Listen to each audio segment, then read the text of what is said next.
Yesu ashimwe cyane. Mbashimiye uyu mwanya mu mpaye kugira ngo twongere kuganira kubo tutabanye ejo. Nitwa Desire, ndi mwene so muri Kristo Yesu. Nagira ngo dusenge. Data, mu izina rya Yesu ngushimiye ubuntu duhaye bwo kumva iki kiganiro. Reka uvugane na buri mutima, ineza yawe ibane natwe mu izina rya Yesu, amen. Uyu munsi tugiye kuganira ku ngaruka mbi zo gushira abantu mu gatebo kamwe cyangwa se n'imizi yo gusharira. Hanyuma ntekereza ko Imana iri bubane natwe. Ubusobanuro bw'iri jambo bwo gushira abantu mu gatebo kamwe cyangwa se kubacira urubanza, hanyuma bikaba biterwa n'imizi isharira iturimo. Ubusobanuro natanga ni uko uburyo tureba abo tudahuje ubwoko, ibara, idini, tugahita tubacira urubanza kandi rubashira habi bitewe n'impamvu zitandukanye. Iyo umuntu yifitemo imizi yo gusharira muri we, ashobora gucira abantu urubanza bitewe n'ubwoko, bitewe n'ibara, bitewe n'idini, hanyuma kandi urwo rubanza rukaba ari urubashira habi, ugafata itsinda ryose ukarishira mu gatebo kamwe. Uko gutekereza ntikujyana n'ibyo tureba ku muntu, ahubwo gushingiye ku marangamutima yuzuye urwango, ubusharire cyangwa ubwoba cyangwa se gukomereka. Hari aho umuntu cyangwa bamwe mu itsinda runaka bashobora guhemuka hanyuma bikitirirwa abantu bose.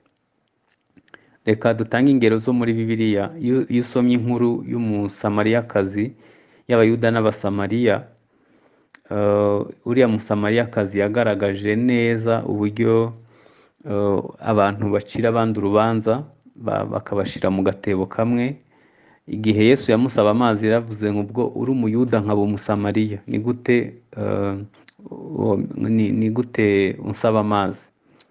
Mwibuke ko nyuma ya Salomo ubwami bwacitsemo kabiri, imiryango 10 yose ikagera ruguru, umugwa mukuru wabo wari Samariya, hanyuma hepfo hagasigara imiryango 2. Ibyo byabazaniye urwango rukomeye ku buryo Samariya ruguru bashizeho n'Imana ku misozi kugira ngo atazagira umuntu uzamanuka Yerusalemu gusenga. Ibyo byari bitewe n'ibijyanye n'amoko no gucira abantu urubanza. Igihe muri Yohana igice cya 1:46, igihe babwira Natanayeli ko Yesu yaje, yaravuze ngo i Nazareti nta cyiza cahava.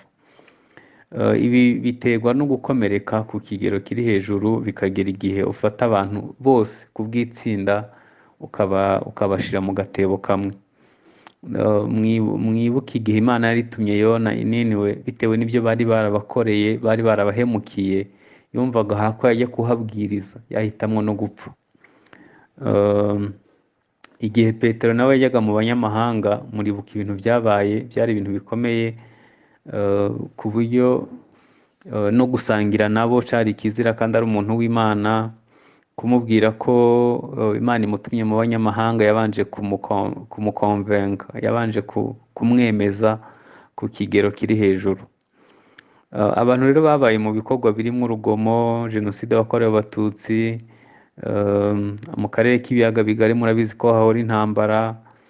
Hari abantu bagiye bitwa amazina asesereza. Abo bantu bakaba mu itsinda rimwe ryangwa rihigwa. Ibyo bintu bikabazanira gukomereka mu buryo buteye ubwoba. Navuze ko hari ukuntu ufata abantu ukabashira mu gatebo kamwe kandi ukabacira urubanza rubashira habi. Iyo bitangira, ubundi bitangira ari urwenya, babita abantu bamwe inzoka, abandi babita inyenzi, ibintu bimeze nka gutyo, bikazarangira biganishije kuri jenoside yakorewe Abatutsi. Iyo bitangira biba bisa nk'aho ari ibintu bisanzwe, ariko uko imyaka ishira iyo mbuto iramera, bikagera igihe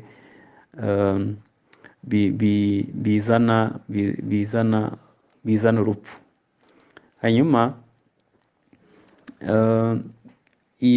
ubwo busharire cyangwa se ibyo bibi ntabwo bipfa kuza gutyo gusa. Hari ahantu byagiye biva. Kuva kuri Adamu, umuntu wese yabaye mubi. kuva kuri Adamu umuntu wese wa kamere yabaye mubi. Kuva icyaha kije muribuka ko abana babiri Kayini yahise yica Abeli kandi bavukana kubera umuzi w'icyaha. Hanyuma imizi tuvomamo ibyo bintu bituma ducira abandi imanza, ubusharire, ni akenshi biva ku cyaha cyo kwa Adamu. Igihe ubusabane n'umuntu, ndavuga ubusabane bw'Imana n'umuntu bwavuyeho, hahise haza icyaha, hahise haza kwicana, hahise haza indwara, hahise haza kurya umuntu arushe, ishari n'ibindi. Hanyuma kuri iki giti indi mizi tuvomaho ibyo, amfite iyo tuvuze igiti twebwe tuba tubona imbuto ziri mu mashami. Umuntu nakwanga ukabona gufitiye ishari, ukabona nta gukunda, ukabona arikunda, ukabona ntafasha abandi, ukabona arikubira, ukabona ibyo bintu byose ni imbuto ziva ku muzi. Rero umwe mu muzi tuvomaho mubi ni kuri Adamu. Hanyuma undi muzi ni umugabane. Iyo urebye nk'ubuzima bw'Abanyafurika ukareba n'ubuzima bw'abazungu, birasa nk'aho mu by'ukuri abantu bagiye bakira imizi isharira. Ntekereza ko nta banga ririmo, ibihugu byinshi bivoma umutungo kamere wo munsi y'ubutaka, zahabu, diyama n'ibindi muri Afurika, aho n'ikawa bayigura ku kiro ayo bashatse bakayitwara iwabo, bakatugarurira Nescafe, ubwo ni igikamvungwa nk'icya kane, iyi nziza cyane yasigaye iwabo kandi ikazihenza. Noneho iyo urebye nk'abirabura bapfira mu nyanja ya Mediterane bashaka kwambuka ngo bajye gusaba ubuhungiro aho ngaho, n'uburyo bafatwa, cyangwa se umunyafurika uko afatwa mu bazungu. Muribuka inkundura imaze iminsi muri Amerika bishe umwirabura, uhita ubona abantu ukuntu mu bihugu byose byo ku isi bagiye hari amatsinda amwe yangwa, hari abantu bagiye bafite uko bafatwa. Ku isi hose birahari. Kubera iki? Twavuze ko ari icyaha cyo kwa Adamu, ariko hari n'igihe ku mugabane biba bihari, ariko noneho no mu gihugu uzabona hari amatsinda y'abantu bahora batotezwa, bahora bangwa. Iyo urebye nk'intambara zihora mu burasirazuba bwa Kongo ukareba ukuntu biba bimeze, uhita ubona ari ikintu gikomeye pe. Iyo urebye intambara zihora muri aka karere uhita ubona imizi twavomyeho ko ari mibi, bityo igiti cyacu nacyo kikaba ari kibi. Ibi rero bishobora kuza no mu bwoko. Iyo urebye Palestine na Isirayeli, ukareba jenoside yakorewe Abatutsi mu Rwanda, ubona ari ibintu mu by'ukuri bisa nk'aho bikomeye, kandi na Korea ni uko, n'ahandi ku isi. Hanyuma ikindi, ahandi tuvoma ni kuri ba sogokuru. Iyo urebye ibintu tuvoma kuri ba sogokuru, ubwo ngeze ku bantu bo hafi yacu. Abantu bo hafi yacu twabavomyemo ibintu biteye ubwoba. Ibi byo mbibutse ko ni ibintu bigenda mu majene, ni ibintu bigenda mu maraso. Sinzi niba murabona ko bibaho, umuntu akavuka nko mu muryango w'abantu basambana cyane pe, ugakizwa ukaba umurokore, ariko ukazahora urwana n'izo ntambara z'ubusambanyi. Yenda urwo rugero ni rumwe mu zo ntanze, ariko hari n'imiryango ibizwi ko ari abibone, hari n'indi miryango ibizwi ko ari abantu bakunda amafaranga ku kigero kitabaho. Hari abandi bantu baba bazwiho ko ari abicanyi, bikaba bizwi ko uwo muryango ariko bameze. Ariko mu busanzwe nta muryango ubaho umeze utyo, ahubwo ni ibintu baba baravomye mu maraso. Sinzi niba murabona ko hari imiryango ibaho yubakiye ku bikomere, ukabona abantu bubakiye ku bikomere ni abantu batumvikana, bazwi ko ari abantu bagoye kubera ibikomere byo mu ruhererekane rwo mu miryango. Reka ntange nk'urugero rumwe nari ntanze ku busambanyi. Iyo umuntu asambanye rimwe bizafata nk'ibisekuru 10 kugira ngo uwo muvumo uve mu muryango. Reka mbabwire impamvu nyinshi. Ndabizi ko abarokore benshi, imwe mu ntambara bagwana kandi iremereye ni ubusambanyi, kuva umuntu ari muto kugera ashaje. Muri iki gihe ho ntabwo bireba ngo urakuze, ntabwo bireba ngo uvuga mu ndimi, ntabwo bireba ngo uri pasitoro, ntabwo bireba ngo umaze imyaka myinshi ukijijwe, urubatse cyangwa ntiwubatse, ubusambanyi buravugiriza ahantu hose. Ngiye kubabwira impamvu zishobora gutuma umuntu agwa mu cacu ubusambanyi kandi asenga. Icya mbere ni kamere. Abagalatiya 5:19, umurongo wa 19 haravuga ngo dore imirimo ya kamere iragaragara niyi. Uwa mbere, gusambana. Ubwo bivuze ko umuntu ashobora kugwa mu cacu ubusambanyi kubera kamere yabonye ikivomerera. Hanyuma icya kabiri ni environnement. Tugeze mu gihe ca social media, aho kuri YouTube ufungura ijambo ry'Imana, munsi hari pornography, aho uhura n'amafoto y'abambaye ubusa, ibintu byinshi. Iyo utwikiriwe n'uwo mwuka wuzuye ubusambanyi, amaherezo uzahura n'ibitero bimeze bityo. Ikindi ni amaraso, ni uruhererekane rw'amaraso. Iyo umugabo ateye inda asambana, umwana byazamukuba kabiri. Nta mahitamo yandi, kiretse uwo muntu naba muri Kristo Yesu akihishamo. Ariko niho ndavuga kuri ba sogokuru aho tuvoma. Iyo uvoma kuri ba sogokuru barongora abagore benshi, ubwo birumvikana nyine uzahora urwana intambara zijyanye n'ubusambanyi. Ikindi, umuntu ashobora gusambana kubera ibikomere. Iyo utagize urukundo rwa papa uri umukobwa, hari igihe ugenda ushakisha uwasimbura papa mu buzima bwawe, wagwa ku bahungu babi ugashiduka wasambanye. Hari n'igihe umuntu ashobora gusambana kubera igitero c'abadayimoni. Hari abarota nijoro basambana, abagabo ba nijoro, ukajya uhura n'ibitero by'abadayimoni bimeze bityo. Nariho ndavuga kuri iki giti cyacu ko hari igihe tuvoma ku mizi y'abasokuru.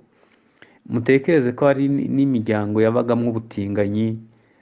Reka nk'abantu, ndabizi ko abantu benshi turi kumwe ari urubyiruko, bimwe bita guca imyeyo, bakabyita ba nyirasenge babyita gukurakuza bari mu rubohero. Mu by'ukuri biriya byari uburezi bien, nuko ntabwo byari byitwaga nk'uko byitwa ubu. Ariko iyo umuntu urengeje imyaka 10 bakorakora kuriya, bizana ubushake bwo mibonano mpuzabitsina, hanyuma umuntu bikabyara kwikinisha, ejo bikabyara nyine uburezi bien, n'ubutinganyi bw'abakobwa. Ibi bintu byose biba bifite inkomoko, bifite ahantu bigenda biva. Hanyuma iyo twagiye dusigirwa ibintu n'abakurambere n'abantu dukomokaho, bizadusharirira kandi bizadukomerera. Iyi mizi yacu rero hari igihe iba ari mibi. Ikindi ni ibyo twanyuzemo. Ibyo twanyuzemo, murabizi ko umuntu akomerekera mu muryango, muri sosiyete no mu bidukikije. Ibintu byose wanyuzemo bifite icyo byakoze ku buzima bwawe, ku yuko bizajya bigira ingaruka. Reka ntange nk'urugero. Umuntu agira ubwonko bw'imbere n'ubw'inyuma. Iyo umuntu anyuze mu bintu bikomeye, ubwonko buhita bukora umusemburo ako kanya uzimya ubwonko bw'imbere. Ariko uwo musemburo uburyo bukomeye ushobora kwangiza igifu, ushobora kwangiza impyiko, ushobora kwica insuline yawe, bikabyara diabete n'ibindi byinshi, kugeza igihe amahoro azaza. Niba upfushije umuntu ntushingure, bakabwira ati nturire, ugomba kuba umugabo ukikomeza. Yego ubugira ngo baragufashije, ariko kera uzajya urwara umutwe udakira, uzabura ibitotsi, uzahura n'ibindi bintu bibi kera. Ibyo twanyuzemo ntabwo bisiga ubusa, bituzanira ingaruka mbi mu mibereho yacu. Hanyuma ikindi ni ibijyanye n'amateka. Amateka, nagira mbabwire ko amateka ntibeditinga. Niba Yesu adafite icyo yakozeho ngo winjire mu ishanga ryera, ube uri umuntu wahinduriwe amateka mu bundi buryo, uve mu gutsikamirwa n'amateka yakubayeho, bizakugiraho ingaruka uko biri kose. Hano nagira ngo nisegure ikintu kibabaje, nuko abantu batuzaniye ubutumwa bwiza, batwigishije kwihana gusa, ariko ntibatubwira nuko Yesu yaje no gukiza umutima uremerewe cyangwa se umutima utsikamiwe. Yaje kuvura imvune z'umutima.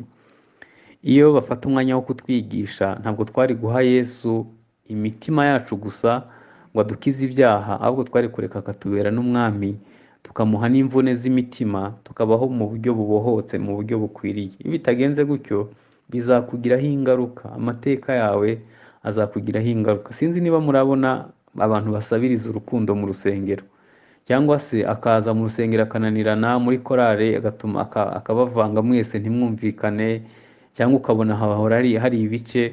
Reka tubyoroshe, dukoreshe umurongo wa Bibiliya. Yakobo yaravuze ngo muri mwe intambara zivahe? Ziva mu bigwanira mu ngingo zanyu. Amateka ni ikintu gikomeye. Ahandi hantu dukura ubusharire kandi bitari biri ngombwa ni mu idini. Njyewe ndeba amadini ya gikristo dufite mu gihugu, ngira ngo RGB amadini yanditswe arenze 1500. Yaba buri torero mu Rwanda birasa nkaho abantu 8,000 bose bisangije imyizerere. Ukuri ubaze ukubye abanyarwanda ukagabanya n'umubare w'amadini ahari. Ariko intambara zivahe? Muzandebere intambara zihora mu madini. Izo ntambara ziterwa n'iki? Ziterwa n'uko abantu bazanye baremerewe bashaka gukira ibyaha, ariko bakaba ntibahe Yesu amateka yabo. Noneho ntawe utanga icyo atahawe. Bya bikomere bifitemo akaba ari byo bizatuma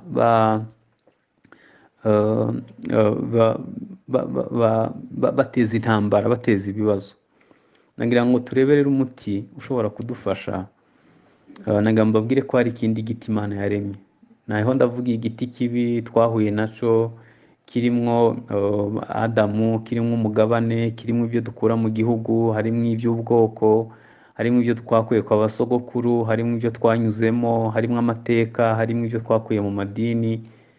Biratangaje ukuntu iyo urebye nko mu gihugu, abakatolike batangiriye mu majyepfo i Butare, abangirikani bahera i Gahini, abadivantiste bahera ngira ngo ahandi hantu, abandi bahera igihundwe. Ariko biratangaje ukuntu wataha ubukwe bwa mubyara wawe cyangwa se bwa mushiki wawe yashingiwe, wagaruka irindi dini rikaguhagarika, itorero ryawe rikaguhagarika ko watashe ubukwe gusa. Ibyo byabayeho kandi na n'ubu bamwe bumva bakijijwe kuruta abandi. Iyo uvuze abantu runaka baba bavuze runaka udakijijwe. Ibyo bintu dutegereje ububyutse. Mu bubyutse ibyo ntabwo bizabaho. Mu bubyutse abantu bazaba bakundana, abantu bazaba bari umwe, badafite bene ibyo. Hanyuma twayeho turareba ngo umuti ni uwuhe. Nuko dukwiye kwikonekita ku kindi giti kidafite ibyo. Yohana 15 haravuga ngo ni ngewe muzabibu w'ukuri. Nitujya kuri uwo muzabibu w'ukuri, ntabwo tuzabona indi mizi, tuzabona indi mitekerereze, tuzabaho ubundi buzima butandukanye n'ubwo twabayeho hariya. Bibiliya usomye Abaroma 11:16 n'ahandi henshi hagenda havuga uburyo dushobora kubaho ubundi buzima, tukabona ikindi giti cyiza dushobora niho Bibiliya igera ikavuga ngo mwebweho muri shanga ryera. Nta nubwo dukwiye gukomeza kwibara mu masekuruza. Iyo umuntu ari muri Kristo Yesu aba ari cari mwigisha. Ibya kera byose birashira.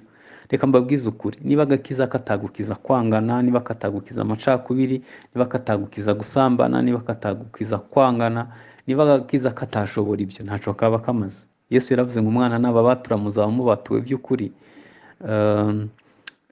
Yesu naba muri twe natwe tukaba muri we, ubuzima buzahinduka. Tuzabaho dukundana, tuzabaho dufite ibyishimo, tuzabaho twihangana, tuzabaho dufite umutima umeze uko Imana ishaka. Nagira mbabwire ko icyo duhamagarirwa ni ugutegwa nk'ishami ku muzabibu w'ukuri. Nidutegwa kuri uwo muzabibu, imizi yacu izahinduka. Ni ukuvuga ngo imizi yacu izahumanuka. Hano nagira ngo muhumve neza, nta wundi Desire Imana izarema, ahubwo izafata wa wundi yaje yaranduye, yaje yuzuyemo urwango, yaje yuzuyemo ubusharire, ubuntu bw'Imana bumutunganye, ahumanuke, ahinduke abishangagera. Nuba uri muri Kristo Yesu ntabwo uzacira abandi urubanza. Uzamenya ko Imana yakubabariye, nawe ushobora kubabarirwa. Tuzabaho duhindutse uko Imana ishaka. ibi byo gutekereza abandi dukurikije amasekuru byose bizashira kuko turi muri Kristo Yesu. Nagira ngo tube abanyakuri muri aka kanya, ufate igihe cyo gutekereza. Ni mu buhe buryo imitekerereze yawe yagize ingaruka ku myitwarire yawe n'uburyo ubana n'abandi? Uzi ko hari umuntu ukubwira ati ngewe sinshobora kuganira n'umwana ufite ababyeyi bombi, barumva ntaco twavugana. Undi akabwira ati ngewe umuntu ufite umugabo narapfakaye ntaco twavugana. Undi akabwira ati niba uhuye n'umuntu aseka ari uko yibagiwe akumva yabana n'abameze nkawe. Ariko uko no kwishuka gukomeye. Ni mu buhe buryo imitekerereze yawe yagize ingaruka ku myitwarire yawe n'uburyo ubana n'abandi? Hari ubwo umuntu agera igihe akayoborwa n'ibikomere, akayoborwa n'amateka yamutsikamiye, abantu ukagira ngo abantu bose bazi ibyo yaciyemo.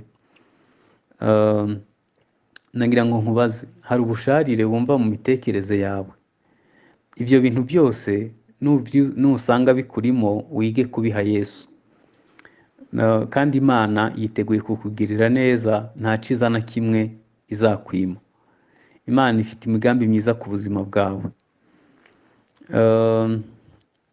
Iyo urebye nko muri ibi bihugu, ubusumbane buri hagati y'umuhungu n'umukobwa, cyangwa se abantu bamwe bumva ko baruta abandi.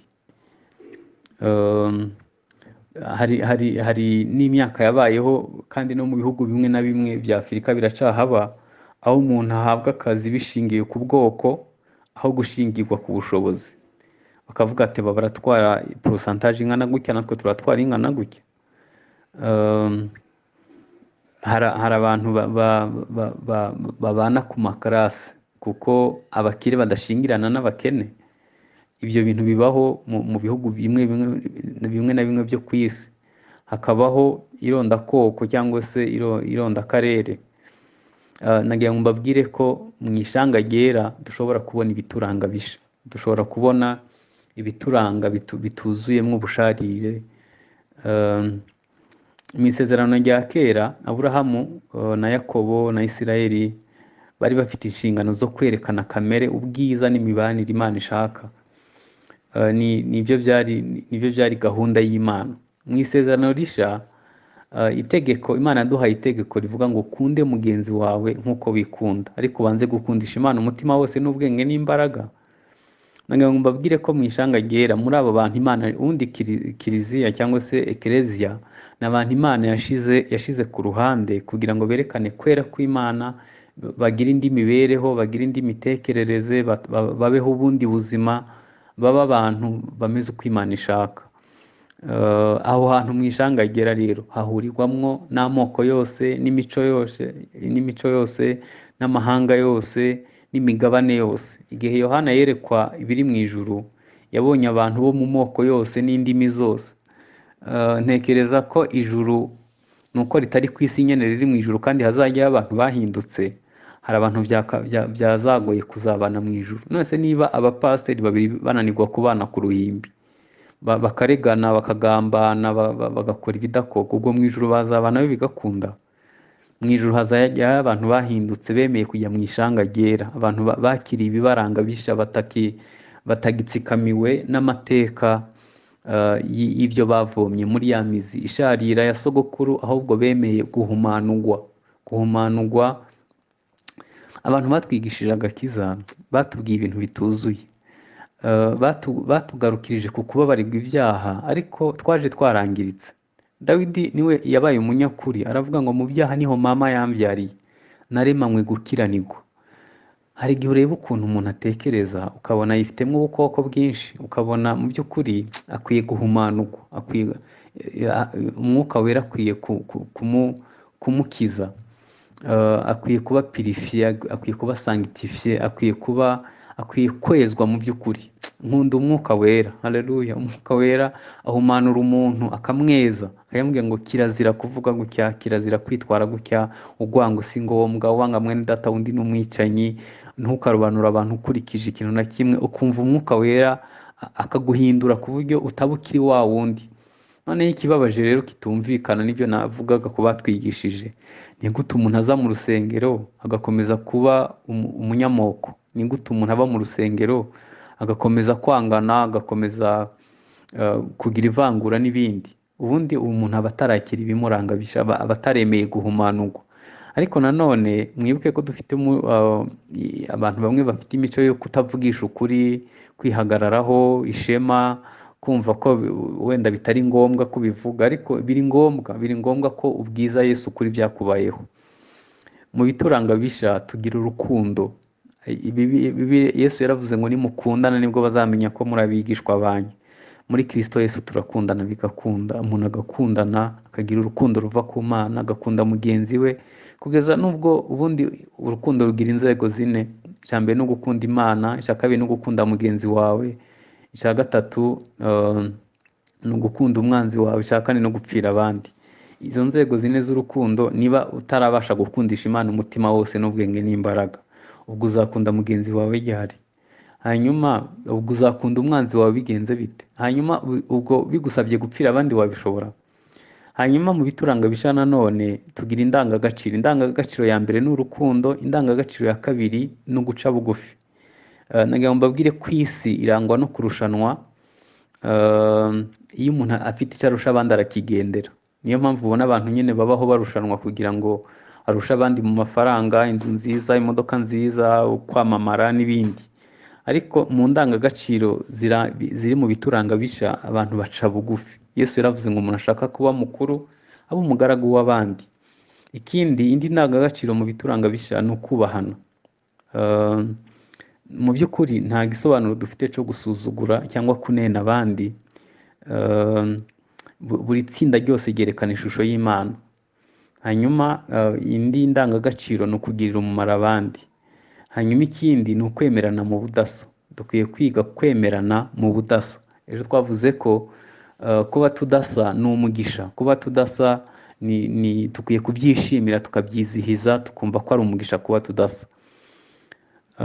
Kwakira ibituranga bisha ni ukureka ibyo twakiriye kera biva muri Imizi. Birasa nkaho bigoye kureka ibintu twari dufashe nk'ubutunzi, aho umuntu yumva avuka mu bwoko ubu n'ubu, avuka mu muryango uyu n'uyu, akumva ari hejuru y'abandi bitewe n'abari hejuru muri iyo minsi. Birasa nkaho bikomeye, ariko hari ikintu cyiza gicorosha. Umwuka wera atuma umuntu yoroha. Umwuka wera, Yohana yaravuze ngo umwuka naza azatsinda abantu, abemeza ibyaha, bigisha no gukiranuka. Kandi Yohana ahamya Yesu yaravuze ngo uwazabatiza mu mwuka no mu muriro. Umwuka ni umwuka wera, ariko umuriro wo ni ahantu Imana icisha abantu kugira ngo ibatunganye. Murabizi ko kera mu gucura bafata icuma bakagishyira mu muriro, bakagihonda, bagakoramo icuma bashaka. Iyo haje umuriro w'umwuka wera, hakaza ububyutse mu mutima wawe, uroroha. Umugese wose wakuye mu busharire, mu moko, muri ba sogokuru, mu madini, hahantu hose, uwo mugese wose ugashiraho, Imana ikakuremamo. Niho bivuga ngo umuntu niyeza azaba abaye ikintu cyo gukoresha ibyicubahiro, kigirira nyiraco umumaro. Bigenda bite iyo abantu babuze izi ndangagaciro cyangwa se ibituranga bisha? Iyo abantu babibuze barahindagurika bakurikije abagezweho muri iyo minsi.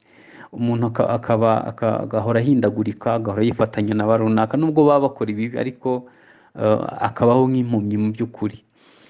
Cyangwa se ashobora kurwanya ishaka ry'agatsiko, kandi nubwo kakora ibintu bibi ashobora kubaho mu buyobe. Dufite ingero nyinshi z'abantu bagiye babaho gutyo kubera ntiyakire ibimuranga bisha, azi kuyoboka gusa n'ibitari byiza. Dukwiye gukurikira ibyiza, ibitari byiza tukabyihorera, kuko dufite ibituranga bisha. Mwibuke ko itorero ni itabaza riri ku gitereko cyaryo, ni umunyu w'isi, ni umudugudu utabasha gutwikirwa. Ni abantu bashobora kuzana impinduka nziza. Birababaje rero ko umuntu ananirwa kuba uwo, ahubwo agahora ahindagurika. Ukibaza uyu ni umuntu w'Imana si we? Mu by'ukuri dukwiye kwakira imbaraga zihindura.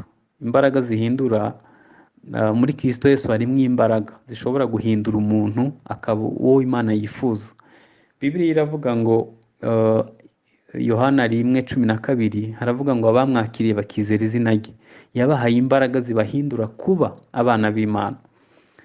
Muri Kristo Yesu harimo imbaraga zabuza umuntu gusambana atabuze uwo basambana, harimo imbaraga zabuza umuntu kubesha kubera nubwo byaba bimufitiye inyungu, harimo imbaraga zihindura umuntu akabicare mwigisha.